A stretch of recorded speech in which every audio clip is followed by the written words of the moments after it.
அப்போஸ்தல அற்புத கூடாரத்தின் சார்பாக வந்திருக்கிற உங்களை வாழ்த்துகிறோம், ஆசீர்வதிக்கின்றோம். ஹல்லேலூயா. இந்த ஊழியத்தின் விசுவாசிகள் அல்ல, இந்த ஊழியத்தின் பங்குள்ளவர்களான ஊழியக்காரர்களே என்று சொல்லி உங்களை ஆண்டவர் பெரிதும் மேன்மையுமாய் விசேஷ நபருமாய் உங்களை பார்த்து கொண்டிருக்கின்றார். ஹல்லேலூயா. ஹல்லேலூயா. ஹல்லேலூயா. உங்களுக்கு தேவன் தம்முடைய ஆவியை அளவில்லாமல் ஊற்றி இருக்கின்றார். ஆமென். தேவனுடைய ஆவி உங்களுக்குள் ஊற்றப்பட்டிருக்கிறது, வைக்கப்பட்டிருக்கிறது. உங்கள் மூலமாக தேவனுடைய நாமம் ஆகிய சுவிசேஷம் உலகெங்கும் பரவி செல்வதாக. ஹல்லேலூயா. சகல வல்லமையும் கனமும் மகிமையும் தேவனுக்கு உண்டாவதாக. ஹல்லேலூயா. கர்த்தர் தாமே ஆசீர்வதிப்பாராக நம்மை. ஆமென். நேரத்தை வீணாக்காதபடி நாம் இறை வார்த்தைக்கு நேராக நாம் கடந்து செல்வோம், வாசிப்போம். எரேமியாவினுடைய தீர்க்க தரிசன புஸ்தகம் 29வது அதிகாரம் 12ஆம் வசனத்தை நாம் வாசிப்போம். எரேமியாவினுடைய தீர்க்க தரிசன புஸ்தகம் 29வது அதிகாரம் 12வது வசனம். அப்பொழுது நீங்கள் கூடி வந்து என்னை தொழுது கொண்டு என்னை நோக்கி விண்ணப்பம் பண்ணுவீர்கள், நான் உங்களுக்கு செவி கொடுப்பேன் என்று ஆண்டவர் வாக்குத்தத்தம் உரைக்கின்றார். ஹல்லேலூயா. அருமையான அப்போஸ்தல அற்புத கூடாரத்தின் இறை மக்களே, இந்த சத்தத்தை வெளியிலிருந்து கேட்டுக்கொண்டிருக்கிற கிராமவாசிகளே, அன்பர்களே, நண்பர்களே, பெரியோர்களே, சிறியோர்களே, ஆண்டவர் இந்த திருச்சபையின் வாயிலாக உங்களை அவர் ஆசீர்வதிக்க விரும்புகின்றார். ஹல்லேலூயா. தமது ஆலயத்தில் உள்ள சம்பூரணத்தினால் உங்களை திருப்தியாக்குகிற தேவன் ஆண்டவராகிய இயேசு கிறிஸ்து மாத்திரமே. ஹல்லேலூயா. இந்த ஆலயம் இந்த கிராமத்தில் அமைக்கப்பட்டதனுடைய நோக்கமே இந்த கிராமம் முழுவதும் பாவத்திலிருந்தும் சாபத்திலிருந்தும் மீட்டெடுக்கப்பட வேண்டும், ரட்சிக்கப்பட வேண்டும். தரித்திரத்திலே கஷ்டங்களிலே இருக்கிற பிள்ளைகளை கர்த்தர் ஐஸ்வர்யவான்களாய் மாற்ற வேண்டும் என்று விரும்பிதான் அவர் தம்முடைய அனாதி தீர்மானத்தினாலே கடந்த 35 ஆண்டுகளுக்கு முன்பதாக மாத்திரம் அல்ல, உலக தோற்றத்துக்கு முன்னே இந்த கிராமத்திலே என்னுடைய ஆலயத்தை நான் ஸ்தாபிப்பேன் என்று சொல்லி ஆண்டவர் இந்த அப்போஸ்தல அற்புத கூடாரத்தை இந்த கிராமத்திலே ஸ்தாபித்திருக்கின்றார். ஹல்லேலூயா. அதனாலே இந்த ஆலயம் ஒரு விசேஷமானது, இந்த ஆலயம் கனத்திற்குரியது, இந்த ஆலயத்தில் தேவன் வாசம் பண்ணுகின்றார். நிச்சயமாக இந்த ஆலயத்தின் வழியாகவே சம்பூர்ண ஆசீர்வாதங்களினாலே, நன்மைகளினாலே உங்களையும் உங்கள் பிள்ளைகளையும் குடும்பங்களையும் எதிர்காலங்களையும் சந்ததிகளையும் ஆசீர்வதிப்பது அதிக நிச்சயமாய் இருக்கிறது. ஹல்லேலூயா. ஹல்லேலூயா. ஹல்லேலூயா. இன்றைக்கும் நீங்கள் வாசித்த வசனத்தை நீங்கள் மீண்டும் கவனித்து பாருங்கள். நீங்கள் கூடி வந்து என்னை தொழுது கொண்டு என்னை நோக்கி விண்ணப்பம் பண்ணுவீர்கள், நான் உங்களுக்கு செவி கொடுப்பேன் என்று ஆண்டவர் உரைக்கின்றார். ஹல்லேலூயா. ஹல்லேலூயா. ஹல்லேலூயா. செய்தியினுடைய தலைப்பு தொழுதுகொள் என்கிற வார்த்தை. தலைமை சபையிலே இந்த வருஷத்தின் முதல் ஞாயிறன்று பேசப்பட்ட திருவார்த்தை தான் இன்றைக்கு நாம் தியானிக்க போகிற திருவார்த்தை. ஹல்லேலூயா. இந்த இறை வார்த்தை அங்கே வேற நோக்கத்தோடு கூட பேசப்பட்டது. வாக்குத்தத்தத்தை சுதந்திரித்துக் கொள்வதற்கு நாம் என்ன செய்ய வேண்டும் என்கிற கேள்வியை நமக்குள் எழுப்பும் போது தலைமை சபையிலே அவர் முதல் வாரத்தில் பேசப்பட்ட வார்த்தை தான் இந்த வார்த்தை. நீங்கள் ஆண்டவருடைய வாக்குத்தத்தங்களையும் ஆசீர்வாதங்களையும் சுதந்திரித்துக் கொள்வதற்கு நீங்கள் தேவனை தொழுது கொள்ள வேண்டும் என்று அவர் அங்கே பேசினார். ஒரு மரம் இருந்தால் அநேக கிளைகள் இருக்கும். தலைமை சபையை கர்த்தர் ஒரு மரமாக உருவாக்கி அதிலே கிளை சபையாக இந்த திருச்சபையை இந்த விருதுநகர் மாவட்டத்திலே இந்த காரிச்சேரி என்கிற இந்த பகுதியிலே தமக்கு கிளையாக உருவாக்கி வைத்திருக்கின்றார். ஹல்லேலூயா. தலைமை சபை என்கிற அந்த வேர் வழியாக சத்துக்கள் எல்லாம் ஒரு மரத்திற்கு பூமியிலிருந்து எப்படி கொண்டு செல்லப்பட்டு மரத்தினுடைய கிளைகளுக்கு பரவி செல்கிறதோ, கிளைகளிலே நல்ல இலைகளும் நல்ல பூக்கள் உண்டாகவும் பூத்து காய்கள் உண்டாகி அது கனி தருகிற ஒரு நல்ல மரமாகவும் மாற வேண்டும் என்பதற்காகவே தலைமை சபையிலே வாக்குத்தத்தத்தை சுதந்திரித்துக் கொள்வதற்கு என் ஜனமே நீங்கள் ஆண்டவராகிய இயேசுவை எந்த நேரத்திலும் தொழுது கொள்ள வேண்டும் என்று பேசினது போல கிளை சபையான நம்முடைய சபை ஆசீர்வதிக்கப்பட்டு இங்கே அநேக ஆத்துமாக்கள் உடைய சபையாகவும், நீங்கள் எல்லோரும் இயேசுவுக்கு தங்கள் வாழ்க்கையின் வழியாக ஆவிக்குரிய கனிகளை ஆண்டவர் வந்து ருசி பார்க்கத்தக்கதாக நீங்கள் கனி கொடுக்கிற நபர்களாகவும் மாற வேண்டும் என்பது தேவனுடைய சுத்தமாய் இருக்க கொண்டிருக்கிறது. ஹல்லேலூயா. ஹல்லேலூயா சொல்லுங்களேன். ஹல்லேலூயா. அப்ப நாம் என்ன செய்ய வேண்டும்? கனி கொடுக்க வேண்டும். கடந்த வருஷம் 2024ஆம் ஆண்டு கடைசி நாள் ஆராதனையாக நாம் ஆராதிக்கும் பொழுது பல காரியங்களை குறித்து நாம் தீர்மானம் எடுக்க வேண்டும் என்று சில புத்திமதிகளை ஆண்டவர் நமக்கு சொன்னார். வேதம் வாசிக்க வேண்டும், ஜெபிக்க வேண்டும், சபை கூடி வருதலை விட்டுவிடக் கூடாது, ஆண்டவருக்கு தசமபாகம் காணிக்கை கொடுக்கிற விஷயத்தில் உண்மையாய் இருக்க வேண்டும், செய்கிற வேலையோ தொழிலோ வியாபாரமோ படிப்போ எதுவாக இருந்தாலும் கர்த்தருக்கு பயந்து உண்மையாய் இருக்க வேண்டும். வேலை செய்கிறவர்கள் தங்கள் எஜமானுக்கு உண்மையாய் இருக்க வேண்டும்.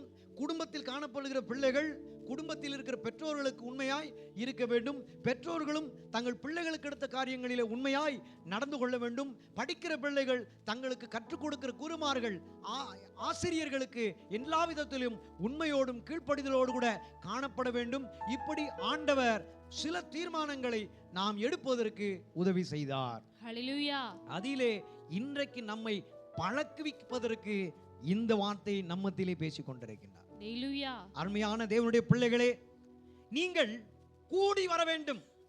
ஆண்டவருடைய காரியத்திலே நீங்கள் சிதறடிக்கப்பட்டவர்களாய் இருக்கக்கூடாது. தேவன் உங்களை என்ன நோக்கத்திற்காக இந்த காரிச்சேரி கிராமத்திலே உங்களை ரட்சிப்புக்குள் கொண்டு வந்தாரோ அந்த நோக்கத்தை அறிந்தவர்களாக சிதறடிக்கப்பட்ட ஆத்துமாக்களே, நீங்கள் எல்லாரும் ஆண்டவருடைய ஆலயமாகிய உங்களுக்கு தேவன் எங்கே ரட்சிப்பை கொடுத்தாரோ அந்த இடத்தை நோக்கி நீங்கள் என்ன செய்ய வேண்டும்? கூடி வர வேண்டும் என்று இன்றைக்கு ஒரு எச்சரிப்பின் சத்தமாக பேசிக் கொண்டிருக்கின்றார். ஹல்லேலூயா. ஹல்லேலூயா. ஹல்லேலூயா. ஹல்லேலூயா. ஹல்லேலூயா. தேவனுடைய ஊழியத்தை நான் கடைசி வரைக்கும் செய்வேன் என்று தேவனுடைய சமூகத்திலே ஒப்பு கொடுத்த ஊழியர்களே, ஊழியக்காரிகளே, சிதறடிக்கப்பட்ட நிலைமையில் இருந்து ஆண்டவருடைய நாமத்தை சரியாக செய்ய முடியாமல் தவித்துக் கொண்டிருக்கிறவர்களே, ஆண்டவர் உங்களை எச்சரிக்கை செய்கிறார். நீங்கள் எல்லாரும் கூடி வர வேண்டும் என்று எச்சரித்துக் கொண்டிருக்கின்றார். ஹல்லேலூயா. ஹல்லேலூயா. ஹல்லேலூயா. ஹல்லேலூயா. ஹல்லேலூயா. ஆத்தும ஆதாய பணியை நான் சாகும் வரை ஆண்டவருக்காக செய்வேன், திருச்சபையினுடைய சட்டதிட்டங்களுக்கு கட்டுப்பட்டு நான் செய்வேன் என்று யாரெல்லாம் ஒரு காலத்தில் தீர்மானம் எடுத்தீர்களோ, ஆண்டவர் மீது உண்மையில் அன்பு இருந்தால் ஆண்டவரின் எச்சரிப்பின் சத்தம் உங்களை நோக்கி வந்து கொண்டிருக்கிறது. நீங்கள் கூடி வர வேண்டும் என்று ஆண்டவர் எதிர்பார்த்து கொண்டிருக்கின்றார். ஹல்லேலூயா. ஹல்லேலூயா. ஹல்லேலூயா. ஏன் கூடி வர வேண்டும்? எதற்கு கூடி வர வேண்டும்? முக்கியமான காரணங்களை நாம் அறிய வேண்டும். நம் கண்களுக்கு புலப்படாத அநேக காரியங்கள் உண்டு. அதை கர்த்தர் உங்களுக்கு வெளிப்படையாய் காண்பிப்பதற்கு அவர் ஏங்கிக் கொண்டிருக்கின்றார். அவர் தவித்துக் கொண்டிருக்கின்றார். இந்த கிராமத்திலிருந்து மாத்திரமல்லாமல் உலகத்தில் உள்ள எல்லா திருச்சபையை நோக்கியும் ஆண்டவர் இந்த வார்த்தை பேசிக் கொண்டிருக்கின்றார். உங்கள் ஜெபங்கள் அது கேட்கப்படுகிறதில்லை. நீங்கள் எத்தனையோ ஜெபங்களை ஏறெடுக்கிறீர்கள். உங்கள் ஜெபங்கள் எல்லாம் கேட்கப்படாமல் பெண்டிங் லிஸ்ட்ல இருக்குது. ஏன் என்னுடைய ஜெபங்கள் கேட்கப்படுவதில்லை?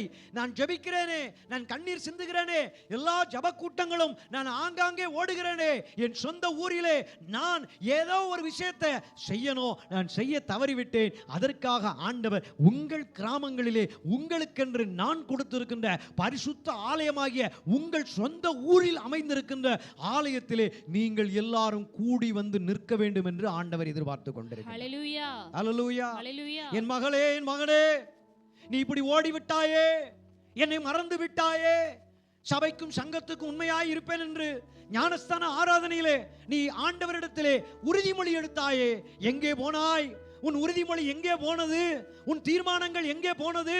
சபைக்கும் சங்கத்திற்கும் கட்டுப்பட்டு கடைசி வரைக்கும் என் ஜீவனுள்ள நாளெல்லாம் நான் உண்மையாய் இருப்பேன் என்று நீ சொன்னாயே, உன் வார்த்தை எங்கே போனது? உன் வார்த்தைக்கு நீ கணக்கு கொடுக்க வேண்டும்.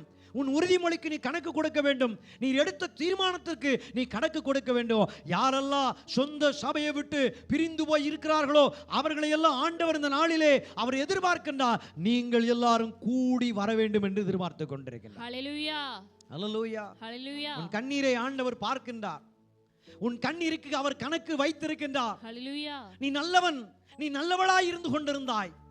பிசாசுடைய வார்த்தை கேட்டு மனுஷனுடைய ஆசாவாசங்களிலே விழுந்து கொண்டு சொந்த திருச்சபையை பகைக்கிற நபராய் மாறிவிட்டாய். சொந்த ஊழியத்தை பகைக்கிற நபராய் மாறிவிட்டாய்.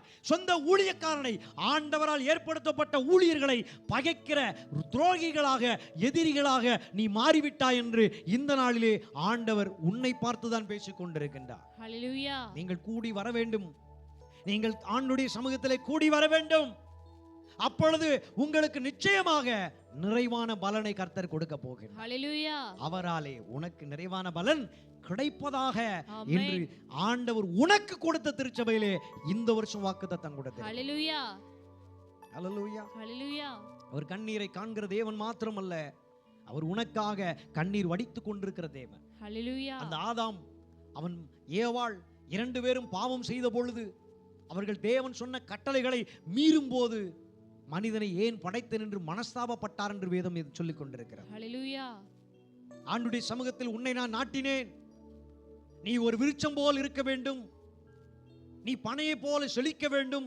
கேதுரு மரங்களைப் போல நீ வளர வேண்டும். உன்னுடைய வளர்ச்சியை பார்த்து உன்னிடத்தில் ராஜாக்கள் தோன்றுவார்கள்.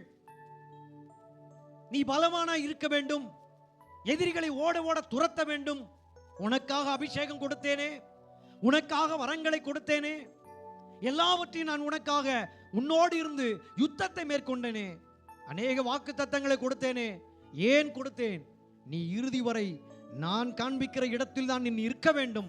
நான் காண்பிக்கின்ற இடத்தில் இருந்துதான் நீ வளர வேண்டும், உருவாக்கப்பட வேண்டும், யுத்தங்களை மேற்கொள்ள வேண்டும் என்று இந்த நாளில் ஆண்டுடைய பிள்ளைகளான தம்முடைய இஸ்ரவேல் மக்களுக்கு, இறை மக்களான ஆவிக்குரிய இஸ்ரவேலர்களான அப்போஸ்தலர்களின் கூடாரத்தின் இறைவாசிகளே, இறை மக்களே, உங்களை பார்த்துதான் பேசிக் கொண்டிருக்கின்றார். ஹல்லேலூயா. நீங்கள் எல்லாரும் கூடி வர வேண்டும். ஹல்லேலூயா. நீங்கள் கூடி வந்து நிற்க வேண்டும் என்று ஆண்டவர் விரும்பிக் கொண்டிருக்கிறார். ஹல்லேலூயா. இது கடைசி காலமாய் இருக்கிறபடினாலே ஆண்டுடைய தீர்க்க தரிசனங்கள் எல்லாம் தொடர்ந்து நிறைவேறிக் கொண்டிருக்கிறது.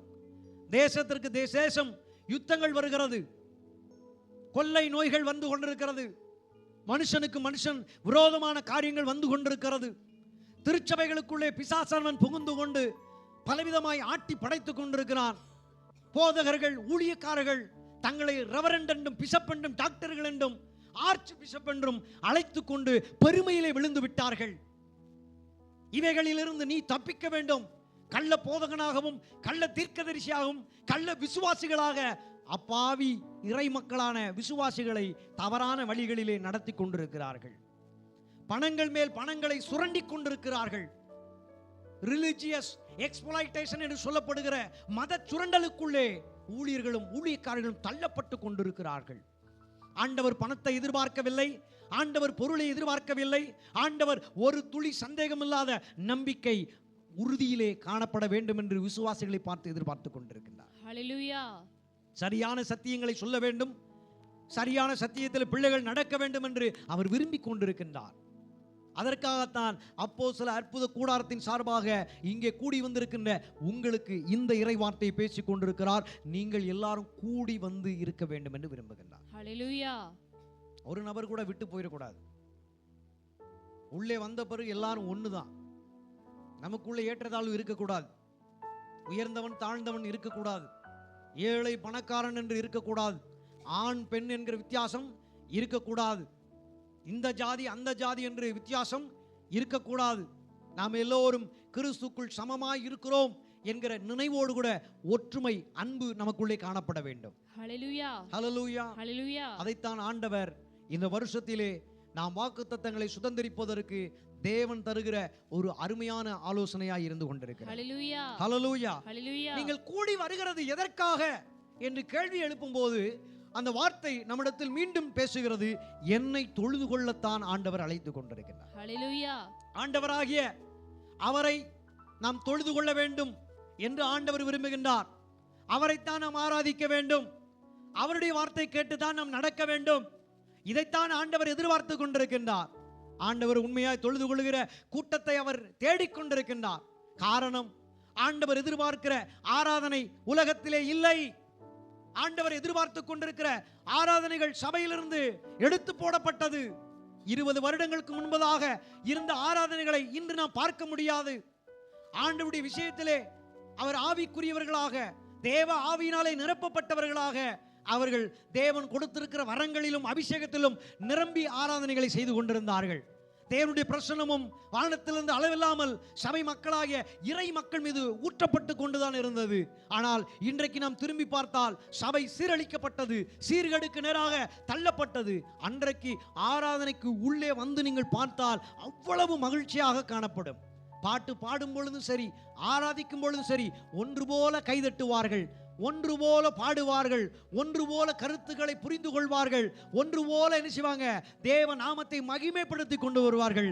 ஆவியானவருடைய அசைவாடுதல் எல்லா பிள்ளைகள் மீது என்ன செய்யும், நிறைந்து காணப்படுகிறதை காண முடியும். ஹல்லேலூயா. ஆனால் இன்றைக்கோ கடமைக்காய் ஆலயத்துக்கு வருகிறோம், கடமைக்காய் பாடுகிறோம், கடமைக்காய் கைதட்டுகிறோம், கடமைக்காய் கண்களை மூடி ஏதோ ஆவியானவர் நடத்துகிறதை போல நாம் நினைத்து கொண்டிருக்கிறோம். அது எல்லாம் மாய்மாலம், அது எல்லாம் வீணானது. அதையெல்லாம் யார் உண்டாக்கினால்? பிசாசு சில போதகர் மூலமாக, சில ஆராதனை நடத்துகிறவர்கள் மூலமாக சபைக்குள் இருந்த பரிசுத்தம் ஆராதனையை அவன் எடுத்து போட்டு விட்டான். சபையை சீர்கிடக்கு நேராக என்ன செஞ்சிட்டான், தள்ளி விட்டான். ஹல்லேலூயா. அருமையான தேவனுடைய பிள்ளைகளே, உன் கர்த்தரை பிசாசை பார்த்து இயேசு சொன்னார், உன் தேவனாகிய கர்த்தர் ஒருவருக்கே ஆராதனை செய்வாயாக என்று இயேசு தன்னுடைய சோதனையிலே பிசாசை பார்த்து பேசினார். இன்றைக்கும் ஆண்டுடைய பிள்ளைகளாக இருக்கிறவர்களே, உங்களுக்கு எச்சரிப்பின் சத்தம். நீங்கள் உங்கள் தேவனாகிய கர்த்தரையே ஆராதிப்பீர்களாக, ஹல்லேலூயா, கர்த்தரையே சேவிப்பீர்களாக, ஹல்லேலூயா, கர்த்தரையே தொழுது கொள்வீர்களாக. ஹல்லேலூயா. இந்த வார்த்தையை யார் ஏற்றுக்கொள்ள முடியாது என்று நீங்கள் பார்த்தால், யாரெல்லாம் இருதய கடினத்திலே நான் செய்யறதைத்தான் செய்வேன், என்னை கேட்க எவன் இருக்கான், நான் தாவீது ஆடி பாடி துதிச்சான், நிர்வாணமா ஆடுனா, நீ நிர்வாணமா இன்னைக்கு ஆடுவதற்கு அடையாளமாக சபையிலே அன்றைக்கு ஆராதனை நடத்துகிறவர்களோ ஊழியர்களோ அவர்கள் பரிசுத்தமான உடை அணிந்து கொண்டுதான் தேவனை ஆராதித்தார்கள். இன்றைக்கு டிஷர்ட் போடுறோம், ரவுண்ட் நெக் டிஷர்ட் போட்டுக்கிறோம், கேட்டா நம்மளை நாமே என்ன சொல்றோம், நாங்கள் தேவ மக்கள், கிங் ஜெனரேஷன் என்று சொல்லிக் கொண்டிருக்கிறோம், ராஜா வீட்டு பிள்ளைன்னு சொல்லிக்கிறோம். ஆனால் ஆராதனை முறைமைகளை பார்த்தால் ஒரு கூத்தாடிகள் கூத்தடிக்கிறதை போல, ஒரு சினிமாக்காரன் உடை அணிகிறது போல தேவனுடைய பரிசுத்தமான ஆராதனையில் நின்று கொண்டு தேவனை அசட்டை பண்ணி கொண்டு அலட்சியம் பண்ணி கொண்டு தேவனுக்கு விரோதமாக ஆராதனை, விக்கிரக ஆராதனை போல என்ன செய்கிறோம், செய்து கொண்டிருக்கிறோம். அந்த நிலைமையெல்லாம் கிறிஸ்தவ மக்களே, ஆண்டுடைய பிள்ளைகளே, நீங்கள் மாற வேண்டும். நீங்கள் தேவனுடைய பரிசுத்தமான ஆராதனையை செய்ய வேண்டும். உங்களுக்குள்ளே ஒரு ஒழுங்கு வர வேண்டும், ஒரு கீழ்ப்படிதல் வர வேண்டும், ஒரு பரிசுத்தம் கடந்து வர வேண்டும் என்று இந்த நாளிலே ஆண்டவர் உங்களை பார்த்து பேசிக் கொண்டிருக்கின்றார். ஹல்லேலூயா. சீர்கேடு விலகட்டும். யா எத்தனை நாளைக்கு தான் மாய்மாலம் பண்ணுவீங்க? ஒரு சினிமாக்காரன் தனக்கு பின்னாடி கூட்டம் சேர்க்கிறதுக்காக அவன் உலகத்தின் பாணியிலே அவன் என்ன செய்யறான், ட்ரெஸ்ஸை போடுறான், உடை உடுப்பு என்ன செய்யறான், அணிஞ்சுக்கிறான். நீங்க அப்படி இருக்கக்கூடாது. நீங்க உண்மையில் ராஜா வீட்டு பிள்ளை என்றால் ராஜா பரிசுத்தமானவர், ராஜாவினுடைய வீட்டு பிள்ளைகளும் பரிசுத்தமாய் தான் என்ன செய்யணும், இருக்க வேண்டும். ராஜா பரிசுத்தமுள்ள தெய்வம். அந்த தேவ தூதர் கூட்டங்களே, சேனைகளின் கர்த்தர் பரிசுத்தர் பரிசுத்தர் பரிசுத்தர் என்று ஓய்வின்றி நமக்கு முன்மாதிரியாக துதித்துக் கொண்டிருக்கிறது. நமக்கு முன்பதாக ஆண்டவரை ஆராதித்துக் கொண்டிருக்கிறது. ஆனால் நாமோ ஆண்டவர் என்ன செய்யல, அவரை போல அந்த தேவ தூதர் கூட்டங்களைப் போல நாம் ஆராதிக்க முடிகிறதில்லை. ஆண்டவர் நமக்கு முன்னாடி இயேசுவை என்ன செய்கிறார், நிறுத்துகின்றார். இயேசுவை பாருங்கள். இயேசுவை பார்த்தால் உங்களுக்கு உண்மையான ஆராதனை புலப்படும். இயேசுவை பார்த்தால் நீங்கள் என்ன செய்ய வேண்டும் என்று ஆண்டவர் உங்களுடனே பேசுவார். அவர் சிலுவையை நீங்கள் பார்க்க வேண்டும். அவர் சிந்தின ரத்தத்தை நீங்கள் நினைக்க வேண்டும். அவர் உங்களுக்காக அடிபட்டதை நீங்கள் என்ன செய்யணும், உணர வேண்டும். ஈட்டியால் அவர் விலா எலும்பிலே குத்தியும் போது அங்கிருந்து ரத்தமும் சீடும் என்ன செஞ்சது, வெளிவந்ததை நீங்கள் உணர வேண்டும். 3 ஆணிகளிலே அவரை நிர்வாணப்படுத்தி எல்லார் முன்பதாகவும் சிலுவையிலே நிறுத்தினார்களே, அந்த காட்சியை நீங்கள் பார்க்க வேண்டும். அப்பொழுது நீங்கள் இப்படி என்ன செய்ய மாட்டீங்க, இருக்க மாட்டீங்க. சீர்கேடுக்கு எதுவாக ஒழுக்கம் இல்லாமையில் நீங்கள் நடந்து செல்ல மாட்டீங்க. ஒரு தண்ணி அடிக்கிறவன் டான்ஸ் பார்ல, பப்புல, கிளப்புல சில விபச்சார பெண்களோடு கூட இருந்து கொண்டு உல்லாசமா குதிச்சு குதிச்சு ஆடுகிறதை போல உங்கள் சபைகளிலே ஆட்டமும் பாட்டமும் கூத்தும் வருகிறதே, இது ஆராதனையா? இந்த ஆராதனை தான் கர்த்தர் எதிர்பார்க்கிறாரா? இல்லை. உங்கள் இருதயத்திற்கே அது தெரியும், உங்கள் மனசாட்சிக்கே அது நன்றாய் தெரியும். இது கர்த்தருக்கு அருவருப்பானதுன்னு உங்களுக்கு தெரியும். கலர் கலராக லைட்டை போட்டுக்கிட்டு சபைக்குள்ளே புகைகளை கொடுத்துக்கிட்டு உபச்சார விடுதியிலே கூத்தடிக்கிற கூத்துக்களை போல பரிசுத்தமாய் ஆராதிக்க வேண்டிய பரிசுத்த ஆராதனையிலே பலிபீடங்களிலே நீங்கள் இவைகளெல்லாம் செய்து கொண்டிருக்கிறீர்களே. கேட்டால் ஹைடெக் சர்ச், மேலை நாட்டு கலாச்சாரம் உங்களுக்குள் வருகிறது. கலாச்சாரங்களிலிருந்து நீ மாற வேண்டும் என்று, புறஜாதியின் மார்க்கத்தை கற்றுக்கொள்ளாதீர்கள் என்று ஆண்டவர் இந்த நாளிலே பேசிக் கொண்டிருக்கிறார். நீங்கள் எல்லாரும் மீண்டும் ஆண்டுடைய சமூகத்திற்கு கூடி வாருங்கள். ஆண்டவராகிய என்னை நீங்கள் தொழுது கொள்ள வேண்டும் என்று ஆண்டவர் எதிர்பார்த்துக் கொண்டார். ஹல்லேலூயா, ஹல்லேலூயா சொல்லுங்களேன். ஹல்லேலூயா. அப்பதான் நீங்க சொல்ற ஜெபம், நீங்க ஜெபிக்கிற ஜெபம் என்ன செய்யும்? கேட்கப்படும் என்று இங்கே எழுதப்பட்டிருக்கிறது. ஹல்லேலூயா. நீங்கள் என்னை நோக்கி விண்ணப்பம் பண்ணுவீர்கள், நான் உங்களுக்கு செவி கொடுப்பேன் என்று ஆண்டவர் சொல்லுகிறார். ஹல்லேலூயா. இந்த கள்ள சபைகளை, கள்ள ஆராதனைகளை நடத்துகிறவர்கள் பொய் சாட்சிகளை ஏற்படுத்துகிறார்கள். ஆண்டவர் எனக்கு அற்புதம் செஞ்சார், அதிசயம் செஞ்சார் அப்படின்னு சொல்லி என்ன செய்யறாங்க? சாட்சிகளை கொண்டு வந்து என்ன செய்யறாங்க? மக்கள் முன்னே ஒரு பொய் சாட்சியை ஏற்படுத்துகிறார்கள். ஆனால் உண்மையிலே அவர்கள் ஜெபம் ஆண்டவரால் கேட்கப்படவே இல்லை. அவர்கள் ஜெபங்களுக்கு பதில் கொடுக்கவே இல்லை ஆண்டவர். நாம் ஜெபிக்கிறோம், மரண படுக்கையில் இருந்தவர்களை கர்த்தர் காப்பாற்றி என்ன செய்கிறார்? வீடு திரும்புவதற்கு உதவி செய்கின்றார். ஆஸ்பத்திரியிலே பல லட்சங்களை செலவு செய்து கொண்டு சிகிச்சை மேற்கொண்டிருக்கிறவர்களுக்கு தேவன் நம்முடைய ஜெபத்தை கேட்டு உதவி செய்கிறார். காரணம், நாம் பரிசுத்தமாய் தேவனை தொழுது கொண்டிருக்கிறோம். நாம் கர்த்தரை பரிசுத்தமாய் ஆராதித்துக் கொண்டிருக்கிறோம். பரிசுத்தமாய் நம் ஜெபங்களை ஆண்டவரிடத்தில் தெரியப்படுத்துகிறோம். நம் உள்ளத்திலே பரிசுத்தம் இருக்கிறபடினாலே நம் ஜெபத்தை கேட்டு ஆண்டவர் நல்ல உயிர்ப்பிக்கிற மெய் சாட்சிகளை ஏற்படுத்தி கொண்டிருக்கிறார். ஹல்லேலூயா. சாட்சிகள் ஏன் உங்களிடத்தில் வருவதில்லை? ஏன் நீங்கள் பொய் சாட்சிகளை ஏற்படுத்தி ஜனங்களை ஏமாற்றி பணம் வசூல் செய்து கொண்டிருக்கிறீர்கள்? பெரிய பெரிய ஊழியக்காரன் என்கிற அந்த பெருமையிலே தொடர்ந்து நிலைத்து நிற்பதற்காக கள்ள சாட்சிகளை நீங்கள் ஏற்படுத்துகிறீர்களோ? ஜனங்களை வஞ்சிப்பதற்காக, தொடர்ந்து காணிக்க பணங்களை வசூல் செய்வதற்காகத்தான் நீங்கள் இவ்வாறு நடந்து கொள்கிறீர்களோ? உங்கள் மனசாட்சியை நீங்கள் தொட்டு பார்க்க வேண்டும். நீங்கள் உங்களை நிதானிக்க வேண்டும். நீங்கள் உங்கள் பாவங்களிலிருந்து, கள்ள ஆராதனை செய்கிறவர்களே, மனம் திரும்ப வேண்டும். நீங்கள் எல்லாரும் திரும்பவும் ஆண்டுடைய சமூகத்திற்கு கூடி வர வேண்டும்.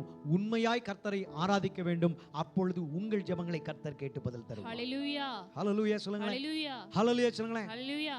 ஹல்லேலூயா. ஹல்லேலூயா. அப்ப ஆண்டவர் நம்முடைய ஜெபத்தை கேட்பதற்கு நமக்கு முதல்ல என்ன தேவை? ஒற்றுமை தேவை, கூடி வருவது தேவை. பின்பு என்ன தேவை?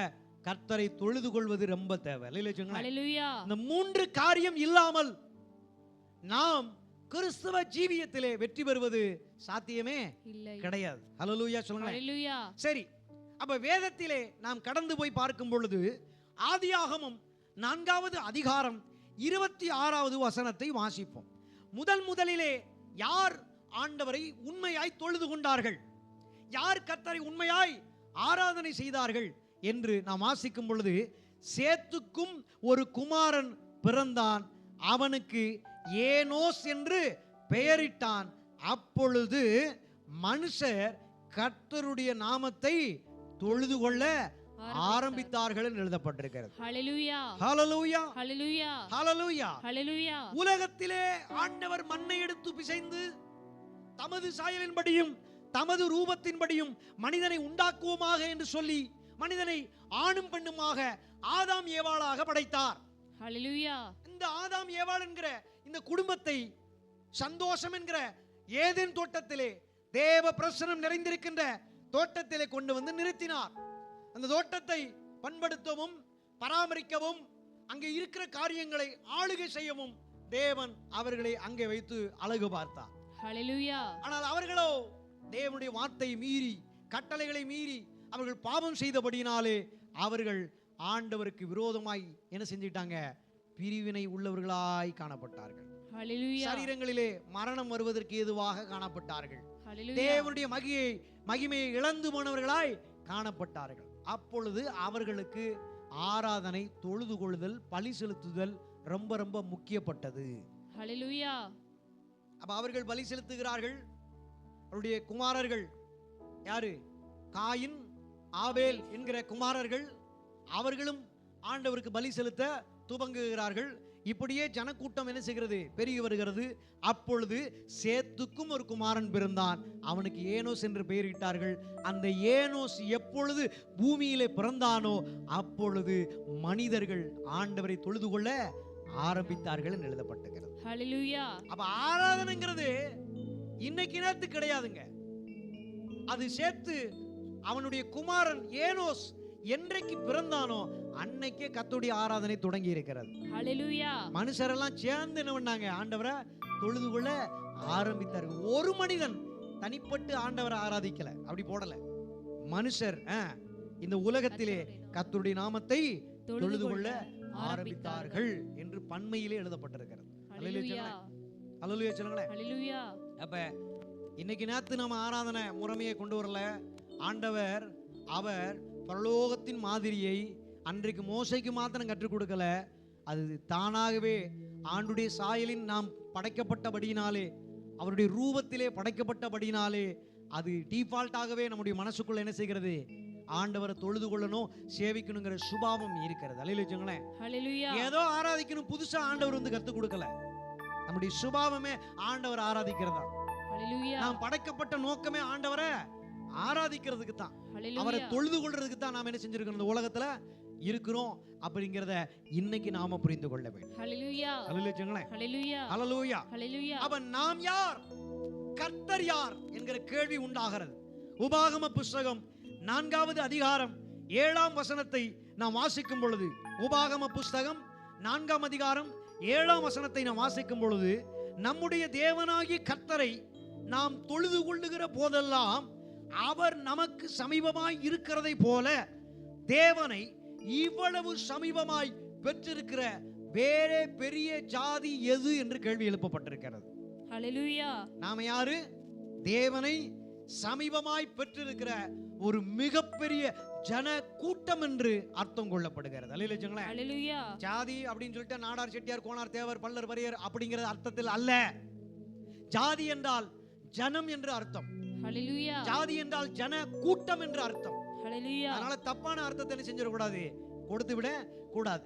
அப்ப தேவனை தொழுது கொள்ளுகிற போதெல்லாம் அவர் நமக்கு சமீபமாய் இருக்கின்றார், அவர் நம்முடைய அருகில் இருக்கின்றார், அவர் நம்முடைய நடுவில் வாசம் பண்ணுகின்றார். ஒரு மனிதன் இருந்தான், அவனுடைய பேர் என்ன, தானியேல். அவன் சிங்க குகைக்குள்ளே போடப்பட்டான். கொலை சட்டம் இயற்றப்பட்டது. அவனை ராஜா கொன்று போட வேண்டும் என்று திட்டம் தீட்டி அங்கே என்ன செஞ்சிட்டாங்க, கெபிக்குள்ள போட்டுட்டாங்க. அங்கே அவன் ஆண்டவரை உண்மையாய் ஆராதித்தான். சிங்க கெபிக்குள்ளே மரண போராட்டத்துக்குள்ளே ஆண்டவரை உண்மையாய் அவன் தொழுது கொண்டபடியினாலே அவனை சிங்கங்களின் வாயிலிருந்து தப்புவித்த தேவன் இன்றைக்கும் நம்முடைய தேவனாய் இருந்து கொண்டிருக்கிறார். அவனோடு கூட இருந்த சகோதரர்கள் சாத்ராக், மேசாக், ஆபேத்நேகோ என்பவர்கள், அவர்களுக்கும் கொலை சட்டம் இயற்றப்பட்டது.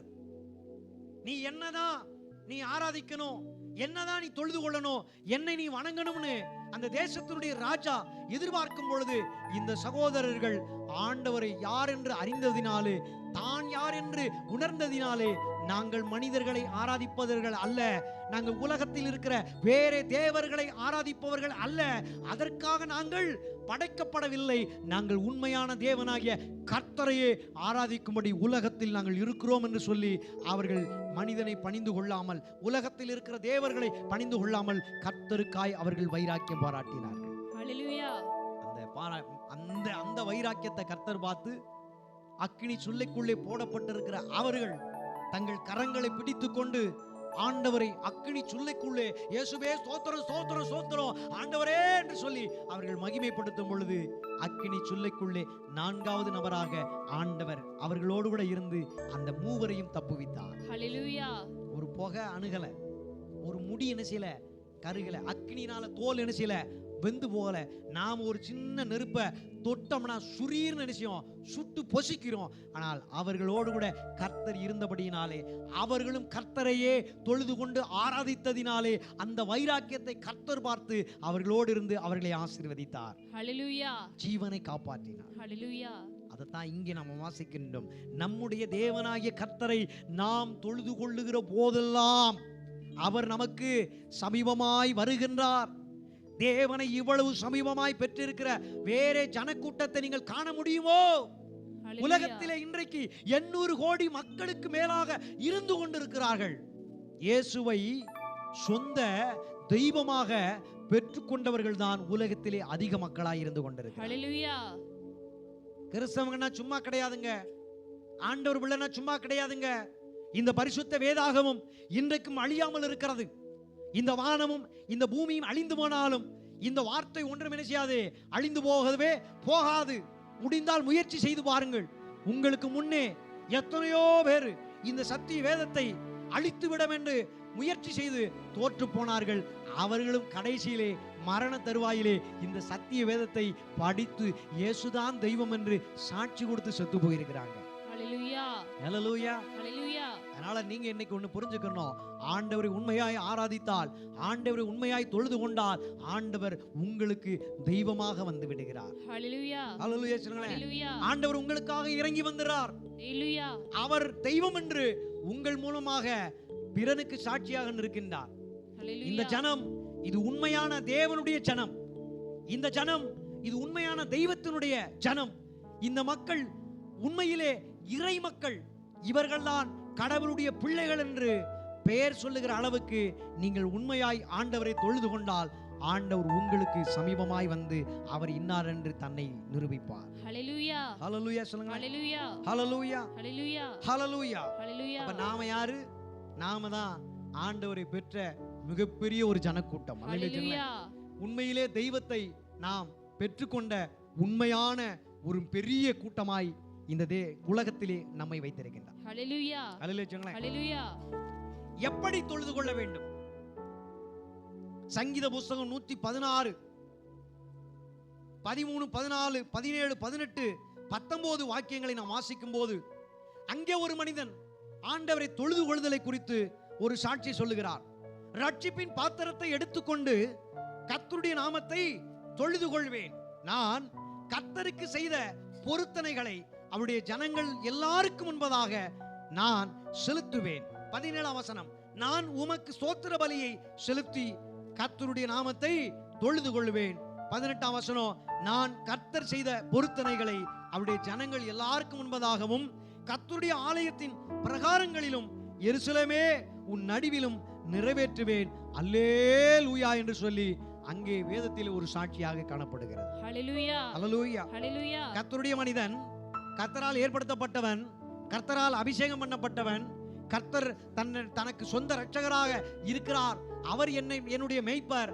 அவர் என்னை புல்லுள்ள இடங்களிலே நடத்துவார், அமர்ந்த தண்ணீரண்டங்களிலே நடத்துவார். மரண இருளின் பள்ளத்தாக்கிலே நான் நடந்து போனால் கூட எனக்கு அவர் என்ன செய்வாரே, துணையாயிருப்பார். எனக்காக யுத்தம் செய்வார். என்னுடைய வாழ்க்கையில நன்மையையும் கிருபையும் பின்தொடரும்படி என்ன செய்வாரே, எனக்கு உதவி செய்கிறவராய் அவர் இருக்கிறார். எனவே நான் அவரை எப்படி ஆராதிப்பேன் என்று சொல்லி நீங்கள் வாசிக்கும் போது 116வது சங்கீதத்திலே இப்படியாக சொல்லப்பட்டிருக்கிறது, ரட்சிப்பின் பாத்திரத்தை நான் எடுத்துக்கொள்வேன். அப்படின்னா என்னன்னு தெரிய மாட்டேன். ரட்சிப்பின் பாத்திரம், ஆண்டவர் இந்த சரீரம் பாவ சரீரமாய் இருக்கிறது. இந்த பாவ சரீரத்தை ஆண்டவர் பரிசுத்தப்படுத்துவதற்கு அடையாளமாகத்தான் தன்னையே அவர் தந்திருக்கின்றார். ஹalleluya. இனிமேல் பாவம் செய்ய மாட்டாயா? செய்ய மாட்டேன். இயேசுவை சொந்த இரட்சகராய் ஏற்றுக்கொள்கிறாயா? ஏற்றுக்கொள்கிறேன். அவர் சொல்லுகிறபடி கேட்பாயா? கேட்பேன். ஜலத்தினாலும் ஆவியினாலும் பிறக்கிறாயா? ஓகே, பிறக்கிறேன். உடனே பிதா குமாரன் பரிசுத்த ஆவியினால உனக்கு என்ன செய்கிறோம்? ஞானஸ்தானம் கொடுக்கிறோம். இன்று முதல் நீ பாவத்திலிருந்து ரட்சிக்கப்பட்டாய், சாபத்திலிருந்து ரட்சிக்கப்பட்டாய், பிசாசுடைய வழிகளிலிருந்து ரட்சிக்கப்பட்டாய். நரகத்திற்கு போக வேண்டிய உன்னை மோட்சத்திற்காக உன்னை தகுதிப்படுத்தி விட்டார். இப்பொழுது நீ ரட்சிக்கப்பட்டவனாய், நீதிமானாய், பரிசுத்தமானாய் மாறிவிட்டாய் என்று சொல்லி என்ன செய்யறாங்க? சபையிலே ஜனங்களுக்கு, தேவனை அறியாத மக்களுக்கு தேவன் இன்னார் என்று வெளிப்படுத்தி சுவிசேஷத்தை சொல்லி ஏற்றுக்கொள்ள செய்து என்ன செய்யறாங்க? ஆண்டுடைய பிள்ளைகளாய் மறுபிறவி எடுப்பதற்கு உதவி செய்கிறார்கள். ஹalleluya. அந்த எண்ணத்தோடு கூட ரட்சிக்கப்படும் போது நமக்கு என்ன நினைவு இருந்துச்சோ அந்த நினைவோடு கூட ஒவ்வொரு ஆராதனையிலையும் நாம் தேவனை தொழுது கொள்ள வர வேண்டும். ஹalleluya. இனிமே நான் பாவம் செய்ய மாட்டேன், இனிமே சபைக்கு சங்கத்துக்கும் உண்மையா இருப்பேன், இனி கடைசி வரைக்கும் கர்த்தருக்கு சாட்சியா வாழுவேன் அப்படிங்கிற எண்ணத்தோடு கூட எப்படி ஞானஸ்தான ஆராதனை நமக்கு நடந்துச்சோ அந்த ஆராதனை போலவே ஒவ்வொரு ஆராதனையிலும் ஆண்டவரை நாம் ஆராதிக்க வர வேண்டும். ஹல்லேலூயா. அதுக்கு பேர் தான் ரட்சிப்பின் பாத்திரத்தை எடுத்துக்கொண்டு கர்த்தரை நோக்கி தொழுது கொள்ள வருவது. ஹல்லேலூயா. அந்த தொழுது கொள்ள வரும் பொழுது இயேசு என்கிற நாமத்தை பிடித்து கொண்டவர்களாய் வரணும். இயேசுதான் நமக்கு ரட்சிப்பை கொடுத்தார். ஹல்லேலூயா. அவர்தான் நமக்கு ரட்சகர். ஹல்லேலூயா. அவர்தான் பிதாவினால் அனுப்பப்பட்டவர். பிதாவினுடைய சித்தத்தை 100% உண்மையாய் செய்து முடித்தவர். உலகத்திலே வேற எந்த தேவர்களும் தெய்வங்களும் செய்யாத ஒன்றை சரியாக செய்து முடித்தவர்தான் நம்முடைய ஆண்டவராகிய இயேசு கிறிஸ்து. ஹல்லேலூயா. அந்த இயேசு என்கிற நாமத்தை ஓடு கூட ரட்சிப்பின் பாத்திரம் என்று சொல்லப்படுகிற ஞானஸ்தான ஆராதனையில் நாம் என்ன தீர்மானத்தை எடுத்தோமோ அதை கொண்டு வந்து ஒவ்வொரு ஆராதனையிலும் நாம் ஆராதித்தால் நீங்கள் தான் பரிசுத்தமான புத்தியுள்ள பக்தியுள்ள ஆராதனை செய்யக்கூடியவர்கள். ஹல்லேலூயா. ஏன் செய்ய முடியல? நிறைய சந்தேகம் உண்டு, நிறைய குழப்பம் உண்டு. ஏன் ஆராதனை செய்ய முடியல? ஏன் ஒரு புத்தியுள்ள ஆராதனை செய்ய முடியல? 2 பாட்டை பாடுறோம், 2 துதி ஸ்தோத்திர பலிகளை நாம் ஏறெடுக்கிறோம். சில பெந்தைக்கோஸ்தே ஆராதனைகளில் கொட்டு வேகமா அடிச்சாத்தான் நிச்சயம் அவங்களுக்கு ஏதோ ஒரு பரவச நிலை வரும். ஏன் மெதுவா பாடினா உனக்கு பரவச நிலை வராதா? ஏன் சத்தம் போட்டு பாடினாத்தான் உனக்கு பரவச நிலை வருமா? ஏன் டமுட்டுமுன்னு கொட்டு வேகமா அடிச்சாத்தான் உனக்கு அபிஷேகம் வருமா? ஆண்டுடைய தரிசனம் என்ன என்பதை புரிந்து கொள்ள வேண்டும். நீ ஞானஸ்தான ஆராதனையிலே உன் பாவ வாழ்வுக்கு நீ என்ன செஞ்சிருக்க? மரித்திருக்கிறாய். எழுப்பும் போது கர்த்தர் உன்னை புதிய மனுஷனாக என்ன செஞ்சிருக்கிறார்? எழுப்பி இருக்கிறார் என்கிற எண்ணத்தோடு கூட நீ ஆராதிக்க வந்தால் நீ ஆரம்ப ஜெபத்திலேயே அபிஷேகத்துல நிறைய முடியும். ஹல்லேலூயா. நீ ஆரம்ப ஜெபத்திலேயே ஆண்டவரை புரிஞ்சு என்ன செய்ய முடியும்? ஆராதிக்க முடியும். யாரும் உன்னை நடத்தணும்னு அவசியமே இல்ல. கர்த்தருடைய ஆவியானவர் உன்னை என்ன செய்வார்? அப்படியே அவருடைய பிரசன்னத்தில் நடத்துவார். ஹல்லேலூயா. நீ கர்த்தருடைய நாமத்தையும் ரட்சிப்பினுடைய பாத்திரத்தையும் எடுத்துக்கொண்டு உண்மையாய் கர்த்தரை தொழுது கொள்ள முடியும். ஹல்லேலூயா. ஹல்லேலூயா. அதோடு கூட கர்த்தருக்கு பொருத்தனைகளை நாம் செய்ய வேண்டும். ஹல்லேலூயா. கர்த்தருடைய ராஜ்யத்தை கட்டுகிற பணிக்காக கர்த்தருக்கு கிடையாது. கர்த்தருக்கு காணிக்க பொருத்தனை தசமாக அவசியமே கிடையாது. ஊழியத்துக்கும் தேவனுடைய ராஜ்யத்தை கட்டுகிற பணிக்காகவும் தான் காணிக்கை தசமபாகம் பொருத்தனை. ஹல்லேலூயா. ஆண்டவர் அப்படித்தான் இந்த காணிக்கைங்கிற முறைமையை ஏற்படுத்தி கொடுத்தார். ஊழியம் செய்கிற பிள்ளைகளுக்கு ஊழியத்தின் மூலமாக ஒரு பிழைப்பு உண்டாகணும். சுவிசேஷம் சொல்லுகிற பிள்ளைகளுக்கு சுவிசேஷத்தினாலே பிழைப்பு உண்டாகணும். என் ஜனங்கள் மாத்திரமல்ல ஒருபோதும் வெக்கப்பட்டு போக கூடாதுன்னு நீதிமானுடைய சந்ததியா யாரெல்லாம் இருக்கிறாங்களோ அவங்க சாப்பாட்டுக்கு அலைஞ்சு திரிய கூடாது என்பதற்காக மாத்திரம்தான் காணிக்கை தசம பாகம் பொருத்தனை கர்த்தர் ஏற்படுத்தினார். ஹல்லேலூயா. இந்த எண்ணம் புரியாதவங்க தான் காணிக்கை பணத்தை எடுத்து தவறாக என்ன செய்றாங்க? பயன்படுத்துறாங்க. காணிக்கை பணத்தை எடுத்து உல்லாசமா என்ன செய்றாங்க? வாழுறாங்க. அது காணிக்கை பணத்தை போடுறது மாத்திரம் ஆராதனை கிடையாது. காணிக்கை பணத்தை எடுத்து பயன்படுத்துவதும் ஒரு ஆராதனை தான். ஹல்லேலூயா. அதனால மக்கள் ஆராதனை ஆராதனை இயேசுவே உமக்கு ஆராதனை, ஜீவபலியே உமக்கு ஆராதனை, என் தெய்வமே ஆண்டவரே இயேசுவே உமக்கு ஆராதனை கையை மட்டும் டாட்டா காட்ட வச்சுட்டு காணிக்கை புள்ள வாங்கிட்டு உல்லாசமா திரிஞ்சுக்கிட்டு இருந்தா அது கள்ள ஆராதனை. அதனாலதான் சொல்றேன், காணிக்கை போடுவதும் ஆராதனை, காணிக்கை ஜெபம் பண்ணி எடுத்து பயன்படுத்துவதும் ஒரு ஆராதனை. தனக்காக அல்ல, தேவனுடைய ராஜ்யத்தை கட்டுகிற பணிக்காக எவள் ஒருத்தி என்ன செய்யணும்? காணிக்கை உண்மையாய் எடுத்து பயன்படுத்துகிறார்களோ அவர்கள் ஆண்டவரை உண்மையாய் தொழுது கொள்ளுகிறார்கள். ஆமா, அதுக்குத்தான் நான் செய்த பொருத்தனைகளை கர்த்தருடைய சபைகள் நடுவிலே எல்லா இடங்களிலும் முன்பாக நான் செலுத்துவேன் என்று தீர்மானத்தை எடுக்கிறேன். நாமும் அப்படி நடந்து கொள்ள வேண்டும். இந்த வார்த்தை 2 முறை பேசப்படுகிறது. நீங்க வாசிச்சு பாருங்க, 13ஆம் வசனத்திலிருந்து 19ஆம் வசனம் வரைக்கும் நீங்க படிச்சு பார்த்தீங்கன்னா ஆராதனை தொழுதுகொள்ளை குறித்து அந்த மனிதன் 2 முறை சாட்சி கொடுக்கிறான். நாமும் ஒரு நல்ல தீர்மானத்தை இன்னைக்கு எடுக்கணும். இனிமே ஆண்டவருக்கு எப்படி இருப்பேன்? உண்மையாய் காணப்படுவேன். ஆமென் சொல்றேன். இந்த பணம் என்கிற அடிப்படையில் வரும்பொழுது இவ்வளவு என்பது குறிப்பிடப்படலை. அதனாலதான் அங்க ஒரு சாட்சியை வச்சார், ஏழை விதவையை வச்சார். ஒரு துட்டுக்கு சமமான 2 நாணயத்தை அவர் எல்லாரும் முன்பதாக காணிக்கை என்ன செய்கிறாள்? போடுகிறாள். இருக்கிற பணக்காரர்கள் முன்பதாக அவளே கர்த்தரால் பரிபூர்ண ஆசீர்வாதங்களை பெற்றுக்கொண்டவள் என்று சொல்லி இயேசுவால் ஆசீர்வதிக்கப்பட்டார். ஹல்லேலூயா. பணம் அளவு, பணத்தின் அளவு முக்கியமல்ல, போடுகிற மனதில் உற்சாகம், அதுதான் ஆண்டவருக்கு முக்கியம். ஹல்லேலூயா. ஹல்லேலூயா. ராஜ்யத்தை கட்டுகிற பணிக்காக நீங்கள் விதைக்கிற சிறிய விதையை அவர் பெரிதாய் பார்த்து கொண்டிருக்கின்றார். ஹல்லேலூயா. ஹல்லேலூயா. இந்த பாஸ்டர் ஏதோ காணிக்கைக்காக வசூல் பண்றதுக்காக பேசுகிறார் என்று நீங்கள் நினைக்க வேண்டாம். நான் மறுபடியும் சொல்லுகிறேன், கர்த்தருக்கு காணிக்கை அவசியம் அல்ல, ஊழியத்துக்கு மாத்திரம்தான். தேவனுடைய ராஜ்யத்தை கட்டுகிற பணிக்காக மட்டும்தான் பணம் நமக்கு அவசியம். ஹல்லேலூயா. ஹல்லேலூயா. ஹல்லேலூயா. அவர் ரட்சிப்பின் பாத்திரத்தை எடுத்துக்கொண்டு கர்த்தருடைய நாமத்தை தொழுது கொள்ள வேண்டும் என்று நிர்பந்தம் செய்யப்படுகிறது. எப்போது ரட்சிப்பு?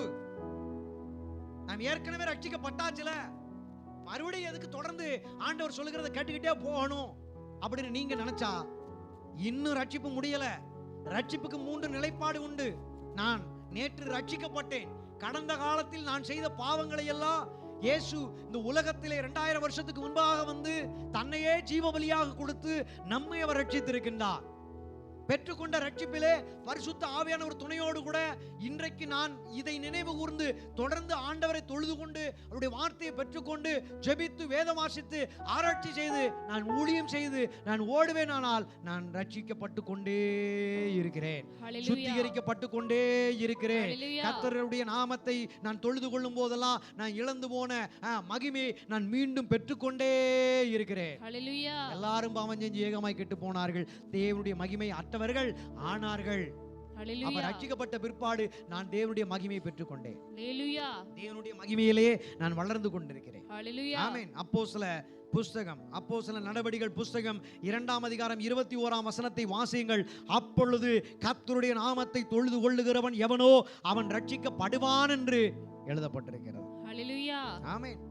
அதை தேவனே சொல்லி இருக்கின்றார். ஹல்லேலூயா. ஹல்லேலூயா. ஹல்லேலூயா. ஹல்லேலூயா. ஹல்லேலூயா. ஹல்லேலூயா. பேதுரு மூலமாக இந்த வார்த்தை பிரசங்கிக்கப்படுகிறது. ஜனங்கள் இயேசுவை சிலுவையில் அடித்து கொலை செய்தார்கள்.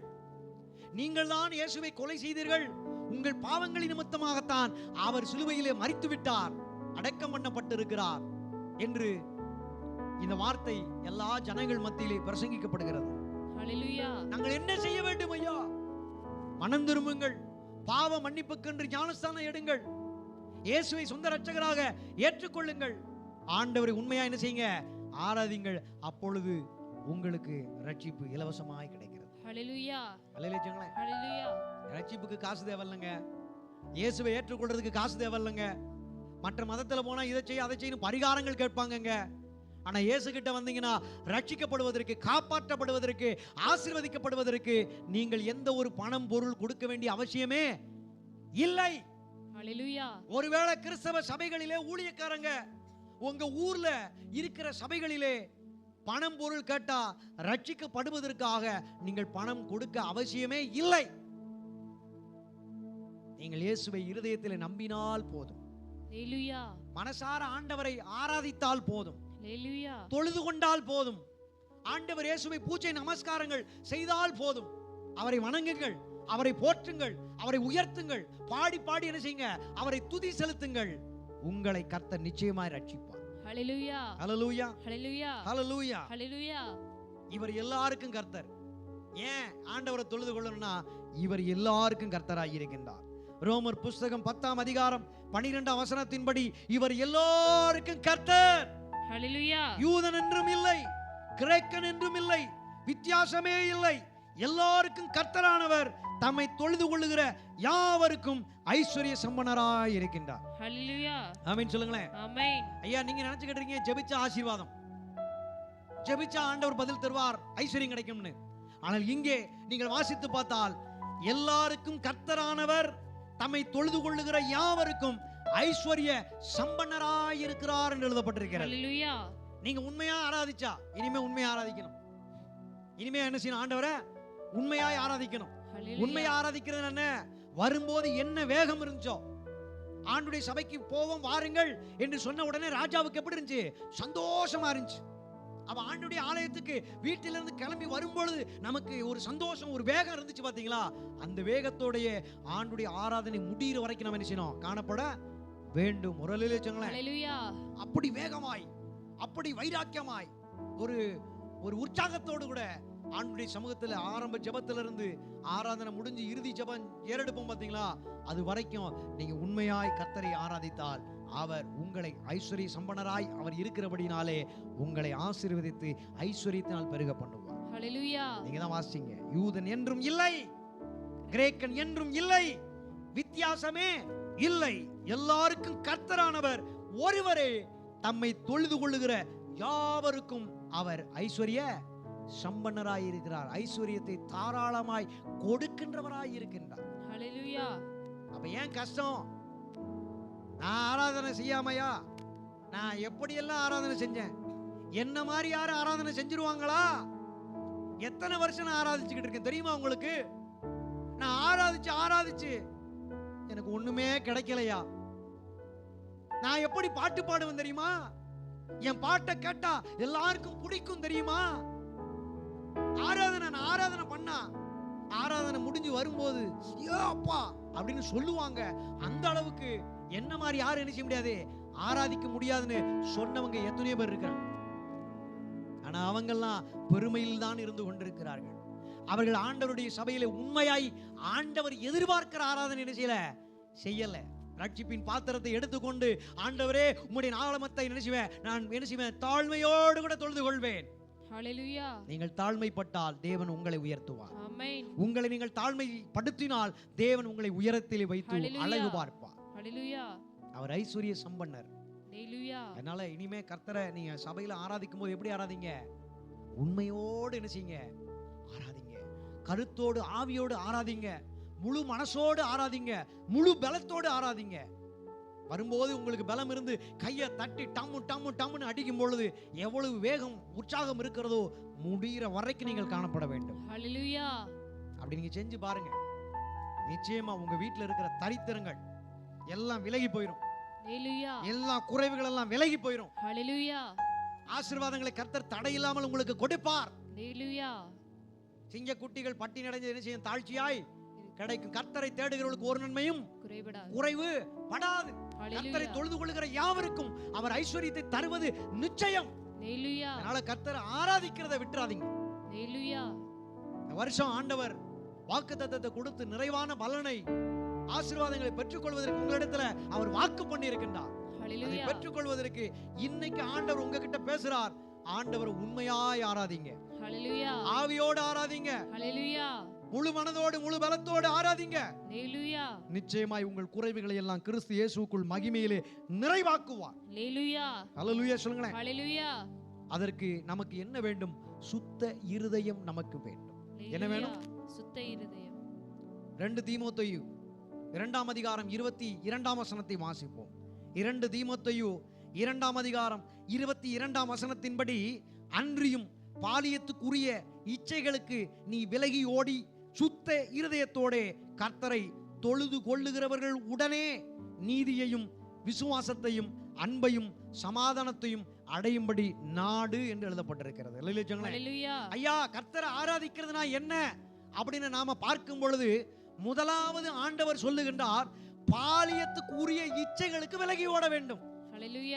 ஆராதனை எங்கிருந்து தொடங்குறதுனா பாலிய இச்சையை விட்டு வெளியேறுதல இருந்து, விலகி ஓடுகிறதுல இருந்து உண்மையான ஆராதனை துவங்க ஆரம்பிக்கிறது.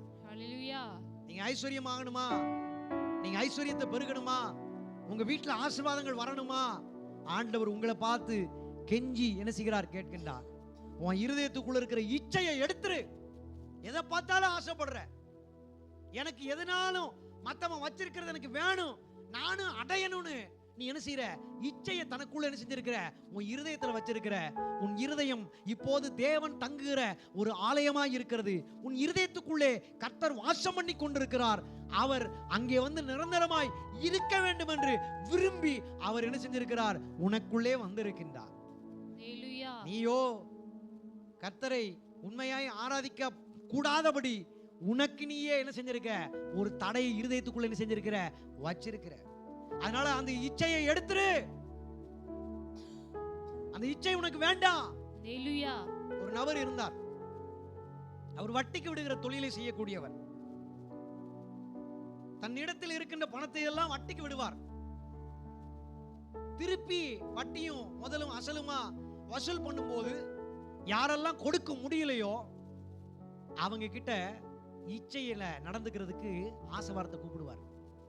என் கூட வா, விபச்சாரம் பண்ணுவோம், வேசித்தனம் பண்ணுவோம், நீ பணம் கொடுக்க வேண்டாம் அப்படின்னு நினைச்சு வரான். அந்த வட்டி கொடுக்கிற அந்த நபர் நினைச்சு வரான்.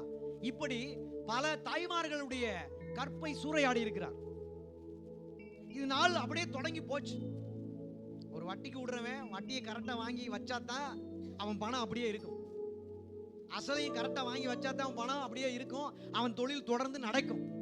வட்டிக்கு விடுறதே தப்பு. அந்த வட்டிக்கு விடுற விஷயத்துல அவன் எப்படி நடக்கணும்? அவனுடைய தொழிலுக்கு உண்மையா அவன் நடக்கணும்.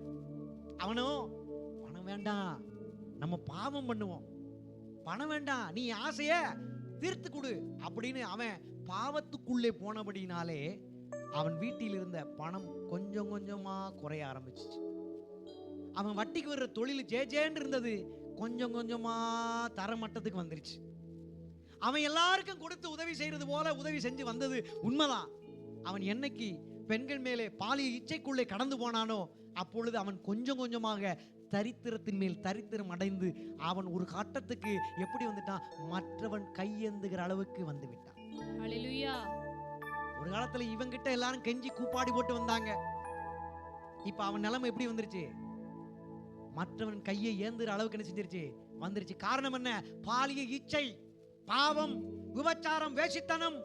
இது மோசமான ஒன்று. ஒரு நல்ல வாழ்க்கை செய்கிறவனை முழுவதுமாக அழித்து விடுகிற தீய சக்திகளில் பிரதானமான ஒன்றுதான் இந்த பாலியல் இச்சை. அவங்கிட்ட காசு வாங்கின ஒரு நபர், அந்த வட்டி கூட்டு இருந்தான்ல, அவங்கிட்ட காசு வாங்கின ஒருவன், அந்த நபர் படிப்படியாக ஆண்டோடைய பிள்ளையா இருந்தபடினாலே அந்த பணத்தை வாங்கி நல்லா கொஞ்சம் தொழில் மாதிரி செஞ்சு அதுல முன்னேற்றம் அடைஞ்சு அவர் மூலமாக ஆசீர்வதிக்கப்பட்டு ஆண்டவரை நம்பினதுனால தான் செய்கிற தொழிலுக்கும் அவர் உண்மையா இருந்தனால இன்னைக்கு கோடீஸ்வரனா கர்த்தர் மாற்றி வைத்திருக்கிறார். ஹalleluya. அவர் தான் என்கிட்ட வந்து சொன்னார் இந்த சாட்சியை. ஹalleluya. ஒரு காலத்துல இவன் கிட்ட நான் காசு வாங்கினையா, இவன் பொம்பளை விஷயத்துல விழுந்ததுனால இப்ப இவன் என்கிட்ட கையேந்தி வந்து நிக்கிறாயா அப்படின்னு அந்த ஐயா சொன்னார். ஹalleluya. நம்முடைய திருச்சபை சேர்ந்த நபர் தான். அல்லேலூயா சொல்லுங்களேன். ஹalleluya. அல்லேலூயா சொல்லுங்களேன். ஹalleluya. அதனால இந்த பொம்பளை விஷயம் மோசமானது. அவர் எனக்கு ஆலோசனை கொடுத்தார். ஐயா, ஊழியத்துல மட்டும் பண ஆசையில விழுந்துடக்கூடாது, பெண் ஆசையில விழுந்துடக்கூடாது. நீங்க இந்த ரெண்டு காரியத்துல நீங்க கவனமா இருந்துட்டீங்கன்னா உங்க ஊழியம் வெற்றி அடையும்னு அவர் மூலமாக இந்த ஆலோசனை எனக்கு கிடைச்சிச்சு. ஹalleluya. வேதத்தின் வாயிலாக அதை பொருத்தி பார்த்தேன். அந்த ஆலோசனை சரியானது. அது தேவனுடைய ஆலோசனை. உண்மையாய் ஆராதிப்பதற்கு தடையாய் இருப்பது என்ன?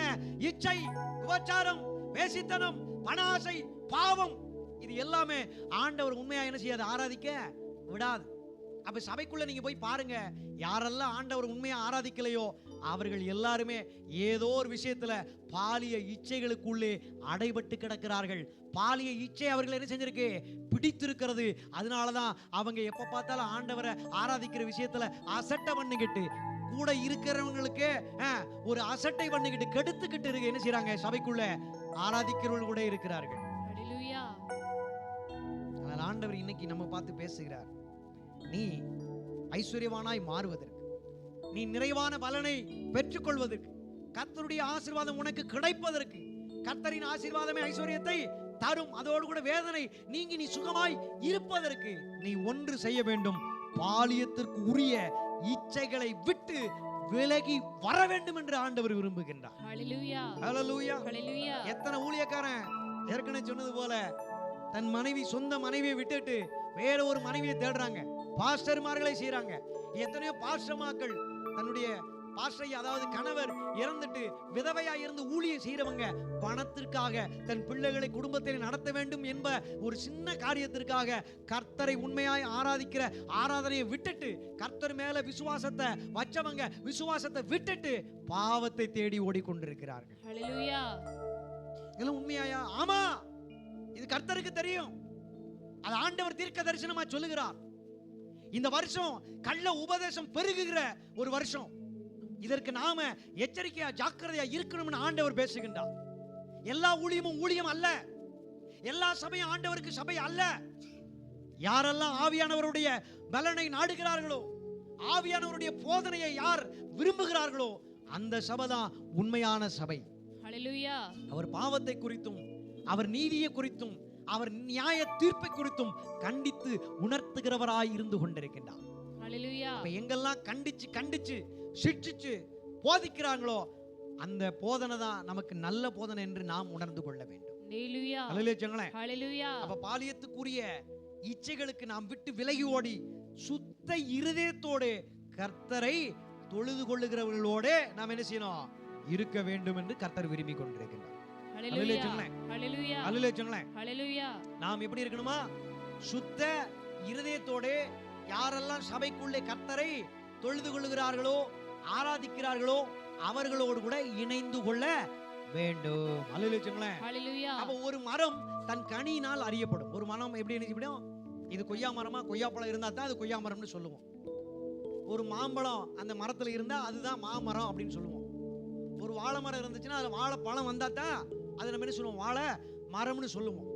அதை போலவே யாரெல்லாம் சுத்த இருதயத்தோட கர்த்தரை தொழுகிறார்களோ அவங்க கிட்ட என்ன இருக்காது? பாலிய இச்சை என்ன செய்யாது? இருக்காது. அதுக்கு பதிலா என்ன இருக்கும் அப்படின்னு கேட்டீங்கன்னா, அவர்களுக்குள்ளே நீதி காணப்படும். விசுவாசம் காணப்படும். அவங்க கிட்ட மாயமற்ற அன்பு இருக்கும். அதோடு கூட அவங்க எப்போதும் சமாதானமாய் இருப்பார்கள். அவங்க நிம்மதியா இருப்பாங்க. ஆண்டவர் எல்லாம் பார்த்துக் கொள்வார். ஆண்டவர் நம்மளை ஆசீர்வதிப்பார். ஆண்டவருடைய வார்த்தை நமக்கு நல்லது. அவர் கண்டிக்கிற கண்டிப்பு நமக்கு தேவை. அதுதான் நமக்கு ரொம்ப வாஞ்ச வைராக்கியம். கடைசி நாள்ல ஆண்டவருக்கு நாம என்ன செய்யணும்? நியாய தீர்ப்புல கணக்கு கொடுக்கணும் அப்படின்னு கர்த்தருக்கு பயந்து உண்மையா இருப்பாங்கல்ல, அதுதான் அடையாளம். யார் சுத்த இருதயத்தோட கர்த்தரை தொழுது கொள்வார்கள், யாரெல்லாம் கர்த்தருக்கு பயந்து நீதியோடும் விசுவாசத்தோடும் அன்போடும் சமாதானத்தோடும் காணப்படுகிறார்களோ அவர்கள் தான். அவங்க கூட தான் நாம இணையணும் அப்படின்னு ஆண்டவர் சொல்லுகிறார். அதனால இங்கே நீங்க அமர்ந்திருக்கிறீங்க. அப்போஸ்தலர் அற்புத கூடாரத்தின் சார்பாக தேவனுடைய நாமத்தை தொழுது கொள்ள வந்திருக்கிற தேவனுடைய பிள்ளைகளே, நீங்கள் எல்லாரும் சுத்த இருதயத்தோடு கூட இருக்கிறீர்கள் என்று கர்த்தருக்குள் நான் விசுவாசிக்கின்றேன். உங்களுக்காய் கர்த்தரை நான் ஸ்தோத்தரிக்கின்றேன். எங்கே தொழுது கொள்ளணும்? கடைசி பாயிண்ட் வந்துட்டோம். ஆண்டவர் எங்க தொழுது கொள்ள வேண்டும்? ஆண்டவர் எங்கேயா தொழுதணும்? ஆண்டவர் எங்கே ஆராதிக்கணும் அப்படின்னு நமக்குள்ள கேள்வி வரும். எங்கே தொழுது கொள்ளலாம் அப்படின்னு யோவான் சுவிசேஷ புஸ்தகத்துல 4ஆம் அதிகாரம் 21வது வசனம். யோவான் சுவிசேஷ புஸ்தகம் 4ஆம் அதிகாரம் 21ஆம் வசனத்தின்படி அங்கே ஒரு ஸ்திரீ காணப்படுகிறாள். அவள் சமாரிய ஸ்திரீ, அதாவது கலப்பினம் மூலமாக பிறந்து வந்த ஸ்திரீ. சுத்த இஸ்ரவேலர்கள் சிறையிருப்பிலே பிரிக்கப்படுகிறார்கள். ஒரு கூட்டம் எருசலேமிலும் மறுகூட்டம் சிறைபிடிப்புக்கும் போய்விட்டது. சிறைபிடிப்புக்கு போன அவர்கள் அங்கே கலப்பினம் பண்ணி சமாரியர்களாக மாறிவிடுகிறார்கள். அந்த சமாரியருடைய அந்த வாழ்க்கை முறை இவர்களுக்கும் வித்தியாசப்பட்டிருக்கும். சிறைபிடிப்புக்கு போனவர்கள் எல்லாம் பாவிகளைப் போலவும், சிறைபிடிப்புக்கு போகாம எருசலேமிலே இருந்தவர்கள் எல்லாம் யோக்கியவான்களாகவும் அவர்கள் என்ன செஞ்சாங்க? நினைச்சுக்கிட்டாங்க. அப்படி அந்த சமாரிய ஸ்திரீ தீண்டப்பட்டவள், தீட்டுள்ளவள், இப்படியாக ஒதுக்கப்பட்டிருந்தாள். அப்ப அவங்க எல்லாம் எங்க ஆராதிப்பாங்க அப்படின்னு கேள்வி வரும்போது அவர்கள் மலைகளிலே ஆராதிப்பார்கள். எங்க ஆராதிப்பாங்க? மலைகளில். ஆமா, ஆபிரகாம், ஈசாக்கு, யாக்கோபு இவர்கள் எல்லாம் அவங்க ஆண்டவரால் நடத்தப்பட்டு ஒரு தேசத்தை உருவாக்க வேண்டும் என்று ஆண்டவர் விரும்பினபடி அங்கே அவர்கள் எங்கெல்லாம் பயணப்பட்டு போனார்களோ அங்கெல்லாம் மலையில ஆண்டவர் என்ன செஞ்சாங்க? ஆராதிச்சாங்க.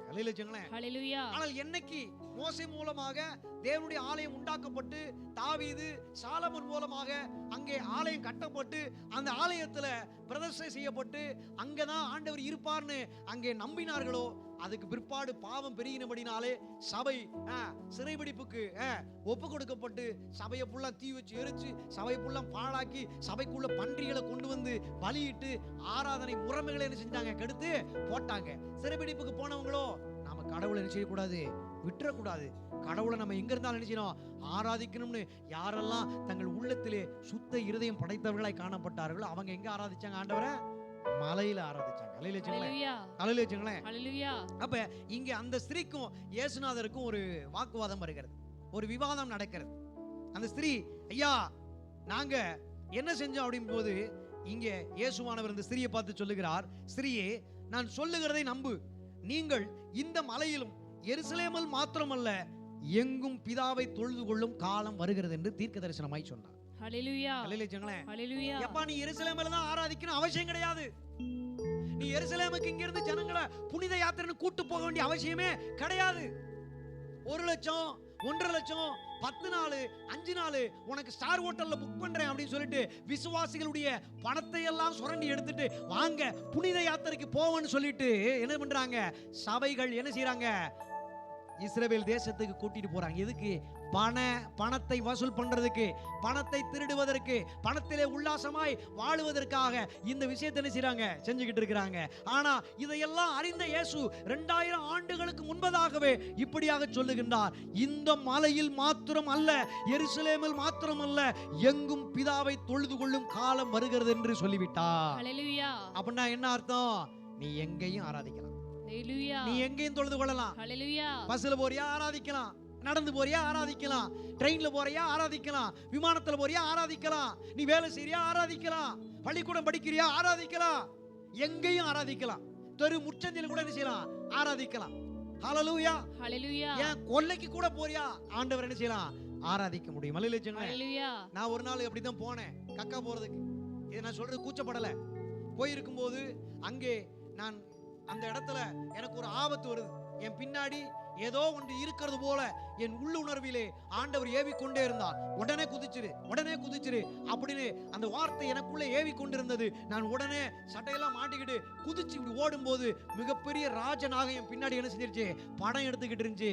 உடனே நான் கர்த்தரை அங்கே ஆராதித்தேன். ஹalleluya ஆண்டவரே இயேசுவே உமக்கு நன்றி. இந்த கொடிய சர்ப்பம் என்னை என்ன செஞ்சிருக்கான், கொத்தி இருந்துச்சுன்னா நான் நினைச்சிருப்பேன், செத்து போயிருப்பேன். என் ஜீவனை நீங்க எந்த இடத்திலும் காப்பாற்றினீங்க, உம்மை எந்த இடத்திலும் ஆராதிப்பேன். ஹalleluya கொல்லைக்கு போற இடத்துல கூட கர்த்தரை ஆராதிப்பேன். ஹalleluya ஹalleluya. ஹalleluya ஏன்னா சுத்த இருதயத்தை தான் ஆண்டவர் எதிர்பார்க்கின்றார். ஹalleluya சூழ்நிலைகளை ஆண்டவர் பார்க்கவே இல்லை.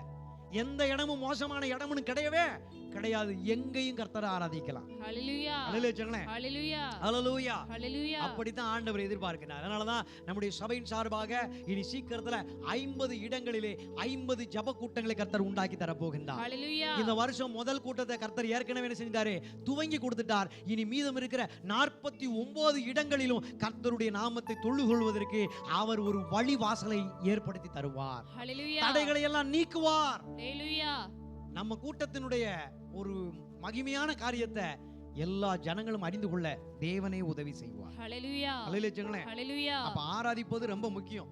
ஹalleluya ஆராதிப்பது ரொம்ப முக்கியம். ரொம்ப முக்கியம். ஆராதிச்சா மட்டும்தான் நம்ம ஜெபமே கேட்கப்படும். ஹalleluya அல்லேலூயா. ஹalleluya எங்கேயும் ஆராதிக்கலாம், எப்படியும் ஆராதிக்கலாம். ரட்சிப்பின் பாத்திரத்தை எடுத்துக்கொண்டு ஞானஸ்தான ஆராதனையில் நம்ம எப்படியாக நாம் தீர்மானம் எடுத்தோமோ அந்த தீர்மானத்தை மட்டும் நம்ம மறக்காம நாம என்ன நின்னுக்கிட்டா போதும், அந்த ஆராதனை கர்த்தர் என்ன செய்வார், கனம் பண்ணுவார். ஹalleluya அதோடு கூட பாலிய இச்சை பாவ இச்சை நமக்குள்ள இருந்தா அதை மட்டும் எடுத்து போட்டுட்டா நம்ம ஆராதனை பரிபூர்ணத்தை நோக்கி கடந்து செல்லும். ஹalleluya தேவன் எதிர்பார்க்கிற ஆராதனையாக மாற்றமடையும். ஹalleluya ஒரு பரிசுத்த ஆராதனை இந்த சபையிலே உண்டாகும். ஹalleluya நம்முடைய ஆராதனை குழுக்களுக்குள்ளேயும் உண்டாகும். அல்லேலூயா. ஹalleluya அதோடு கூட தேவ நீதி நமக்குள்ளே வெளிப்பட வேண்டும், தேவ அன்பு வெளிப்பட வேண்டும், ஹalleluya தேவனை சார்ந்திருக்கிற விசுவாசம் நமக்குள்ளே வெளிப்பட வேண்டும். தேவன் மீது எப்போதும் நமக்கு கொடுக்கிற சமாதானம் இருக்குல்ல, அந்த சமாதானத்தை அடையும்படி நாம் பிரயாசப்பட்டால் நம்முடைய ஆராதனை பரிசுத்தமுள்ள ஆராதனையாக மாற்றமடையும். ஹalleluya அல்லேலூயா. ஹalleluya இந்த சத்தியத்தை நீங்க இன்னைக்கு என்ன செஞ்சிட்டீங்க, அப்போஸ்தலர் அற்புத கூடாரத்தின் இறை மக்களான நீங்க செவி கொடுத்து கேட்டுட்டீங்க. அல்லேலூயா. ஹalleluya இறுதியாக 1 பேதுரு 1ஆம் அதிகாரம் 17ஆம் வசனத்தை நாம் வாசிப்போம். அன்றியும் பட்சபாதம் இல்லாமல் அவனுடைய கிரியையின்படி நியாயம் தீர்க்கிறவரை நீங்கள் பிதாவாக தொழுது கொண்டு வருகிறபடியால் இங்கே பரதேசிகளாய் சஞ்சரிக்கும் அளவும் பயத்துடனே நடந்து கொள்ள வேண்டும். அல்லேலூயா. ஹalleluya. அவ ஏன் கர்த்தர் ஆராதிக்கணும்? ஏன்னா நாம தொழுது கொள்ளுகிற, நாம ஆராதிக்கிற அந்த ஆண்டவர் நமக்கு பிதாவாய் இருக்கின்றார். அல்லேலூயா. அவரே நியாயம் தீர்க்கக்கூடிய அதிகாரத்தை உடையவராய் இருக்கின்றார். ஹalleluya. உண்மையான ஆராதனை செய்யணும், ஆண்டவர் நம்மளை நியாயம் தீர்ப்பார். ஹalleluya. ஹalleluya. ஹalleluya. அவருடைய நியாய தீர்ப்பிலே நாம் நிற்பதற்கு தகுதி உள்ளவர்களாய் ஆவதற்காகவே நாம் ஆண்டவரை முழு மூச்சா உண்மையா சுத்த இருதயத்தோட பாலிய பாவ இச்சைகளுக்கு விலகி நீதியும் விசுவாசமும் அன்பும் சமாதானத்தோடு கூட நாம் ஆண்டவரை தொழுது கொள்ள வேண்டும். ஹalleluya. அல்லேலூயா. ஹalleluya. அப்பொழுது நமக்கு ஐஸ்வர்யம் கிடைக்கும். ஹalleluya. அப்பொழுது நமக்கு ஆசீர்வாதம் பெருகும். ஆமென். அப்பொழுது நிறைவான பலனை நாம் அனுபவிக்க முடியும். ஹalleluya. அதற்கு கர்த்தருக்கு நாம் பயப்பட வேண்டும். ஆமென். அப்படிதான் போட்டிருக்கு. இந்த உலகத்திலே பரதேசிகளாய் சஞ்சரிக்கும் அளவும் பயத்துடனே நாம் நடந்து கொள்ள வேண்டும். ஹalleluya. இங்கதாங்க நீங்க கணவன் மனைவி, இங்கதாங்க நீங்க ஒரு குடும்பம், பெற்றோர் பிள்ளைகள், இங்கதாங்க ஒரு சபை எல்லாமே. ஆனால் ஆண்டுடைய நியாயத்தீர்ப்புக்கு நீங்க போகும்போது இண்டிவிஜுவலா ஒவ்வொரு தனிநபரா ஆண்டவருக்கு முன்னாடி நம்ம என்ன செய்யணும்? நிக்கணும். நீங்க அன்னைக்கு சாக்கு போக்கு என்ன செய்ய முடியாது? சொல்ல ஏங்க நீங்க இப்படி சொல்றீங்க, என் புருஷன் ரட்சிக்கப்படலைங்க, ஏசு யாருன்னு தெரியாதுங்க, சர்ச்சுக்கு போனா என் புருஷன் என்ன செய்வான், என்னைய அடிப்பான் அப்படின்னு நீங்க ஒருவேளை சொல்லிக்கிட்டு இருந்தா நீங்க ஆண்டவருக்கு கணக்கு கொடுக்கணும். ஏன்னா கர்த்தரை நீங்க தான் தொழுது கொள்ள வேண்டும். ஹalleluya. கர்த்தரை நீங்க தொழுது கொள்ளுகிறீங்க. அவர் பிதாவாகிய தேவனாகவும் இருக்கிறார், நியாயத்தீர்ப்பை உங்களுக்கு கொடுக்கிறவராய் இருக்கிறார். அதனால புருஷன் பார்க்கறான், பொண்டாட்டி பார்க்கறா, பிள்ளை பார்க்குது அப்படின்னு ஊர்க்காரன் பார்க்கறான், சொந்தக்காரன் பார்க்கறான், அப்படி இப்படின்னு நீங்க இயேசுவை ஆராதிக்கிறது என்ன செய்யாதீங்க, விட்டு போயிடாதீங்க. நீங்க ஆண்டவருக்கு பயந்து ஆண்டவர் ஒருவருக்கு என்ன செய்யுங்க? ஆராதனை செய்யுங்க. அப்பொழுது நிறைவான ஆசீர்வாதம் என்று சொல்லப்படுகிற மோட்சத்தை, பரலோகத்தை நமக்காய் தருவார். ஹalleluya. அல்லேலூயா. ஹalleluya. எல்லாமே பரலோகத்திற்கு போவதற்கு ஏதுவாகத்தான் சத்தியங்கள் பேசப்பட வேண்டும். ஆவியானவர் அப்படித்தான் நம்மள்ட்ட பேசிக்கிட்டு இருக்கிறார். ஹalleluya. அல்லேலூயா. ஹalleluya. இந்த பொய் ஊர்ல இருந்து மெய் ஊருக்கு நம்ம என்ன செய்யணும்? போகணும். அதைத்தான் இங்க எழுதியிருக்கிறார். இந்த உலகத்திலே இங்கே பரதேசிகளாய் சஞ்சரிக்கிற அளவுக்கு, வாழுகின்ற அளவுக்கு எத்தனை நாள் நாம இங்க இருப்போமோ அத்தனை நாள் என்ன செய்யணும்? கடவுளுக்கு பயந்து நடக்கணும். கடவுள் பயம் இருக்கணும். ஆராதனையில என்ன இருக்கணும்? கடவுள் பயம் இருக்கணும். ஆவிக்குரிய வாழ்க்கையில் என்ன இருக்கணும்? கர்த்தருக்கு பயப்படுகிற பயம் இருக்க வேண்டும். ஊழியத்துல கடவுளுக்கு பயப்படுகிற பயம் இருக்கணும். ஊழியத்துக்கு ஊழியம் செய்யற விஷயத்துல கர்த்தருக்கு பயப்படாம சபையும் சங்கத்தையும் உடைச்சிட்டு என்னையும் பாறையும் மூஞ்சியும் மாறன்னு என்ன செய்வான்? நானும் பெரிய ஊழியக்காரன் பீத்துக்கிட்டு இருப்பான். அவன் ஒரு நாள் ஆண்டவருடைய நியாயத்தீர்ப்பு என்ன செய்யணும்? கணக்கு கொடுக்க வேண்டும். ஹல்லேலூயா. ஹalleluya. ஹல்லேலூயா. ஹalleluya. உண்மையா உத்தமமா இருக்க வேண்டிய சபையை நாரா பிரிச்சுட்டு போய் நானும் ஊழியக்காரன், நானும் தேவ ஊழியக்காரன் பெருமை பித்துறதுனால உனக்கு ஒண்ணும் கிடைக்க போறதே இல்ல. ஜெபத்தை ஆண்டவர் கேட்கவே மாட்டார். ஹalleluya. அதுதான் நீங்க முதல் வசனமா வாசிச்சீங்க. நீங்கள் கூடி வர வேண்டும், என்னை தொழுது கொள்ள வேண்டும், என்னை நோக்கி விண்ணப்பம் பண்ண வேண்டும், அப்போதுதான் நான் உங்களுக்கு செவி கொடுப்பேன் என்று எரேமியா தீர்க்கதரிசன புஸ்தகம் 29ஆம் அதிகாரம் 12ஆம் வசனத்திலே இவ்வாறாக இன்றைக்கு கர்த்தர் நம்முடனே பேசியிருக்கிறார். ஹalleluya. ஆண்டவர் தான் பேசினார்னா கரங்களை உயர்த்தி ஒரு அல்லேலூயா சொல்லுங்க. ஹalleluya. ஹalleluya. ஹalleluya. கர்த்தர் தாமே உங்களுடைய ஜெபத்தை உங்கள் உண்மையான ஆராதனை வழியாக அவர் உங்களை பார்த்து உங்கள் ஆராதனையை அங்கீகரித்து உங்களை ஆசீர்வதிப்பாராக. ஹalleluya. கண்களை முடிஞ்சோம்.